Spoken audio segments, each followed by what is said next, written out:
Banjir merupakan satu fenomena yang sering kita jumpai.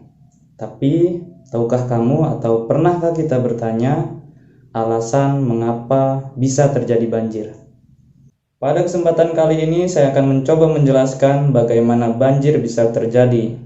Di dalam ilmu hidrologi atau ilmu yang mempelajari tentang air, kita mengenal istilah siklus air atau daur ulang air, yaitu sebuah proses tiada henti dari perjalanan air mulai dari evaporasi, transpirasi, kondensasi, turun menjadi presipitasi, kemudian ada infiltrasi, hingga menguap kembali, dan seterusnya.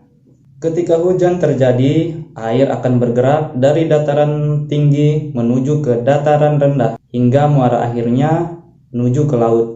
Itu sudah hukum alam.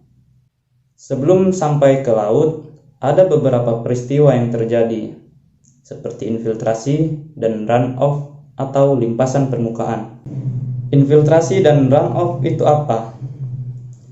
Secara sederhana, infiltrasi merupakan air hujan yang turun dan masuk ke dalam tanah.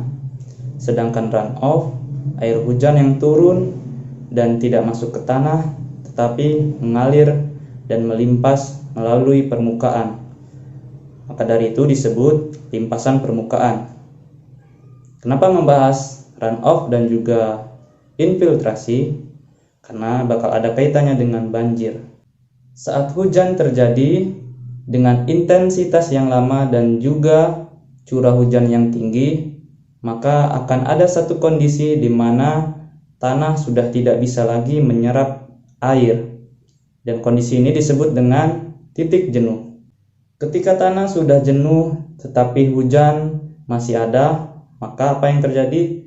Maka air akan melimpas. Nah, melimpasnya kemana? Terserah air. Bisa ke jalanan, ke rumahmu, atau ke rumah mantan kamu. Disinilah banjir akan terjadi ketika limpasan air melebihi kapasitas infiltrasi tanah. Nah, secara sangat sederhana, banjir dapat terjadi ketika runoff atau limpasan permukaan lebih besar daripada infiltrasi tanah. Walaupun ada faktor lain seperti kapasitas saluran drainase misalnya, tetapi faktor penyebab banjir yang saya jelaskan di sini dilihat dari kacamata hidrologi. Nah, bagaimana caranya agar tidak terjadi banjir? Mudah saja, yaitu dengan cara memperbesar infiltrasi atau memperkecil runoff atau limpasan permukaan. Memperbesar infiltrasi dapat dilakukan dengan cara menjaga konservasi hutan dan tidak merubah tata guna lahan hutan.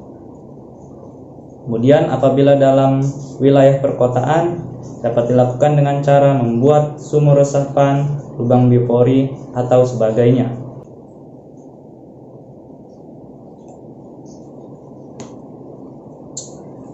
Sekian penjelasan bagaimana banjir itu bisa terjadi, dan mari kita jaga alam.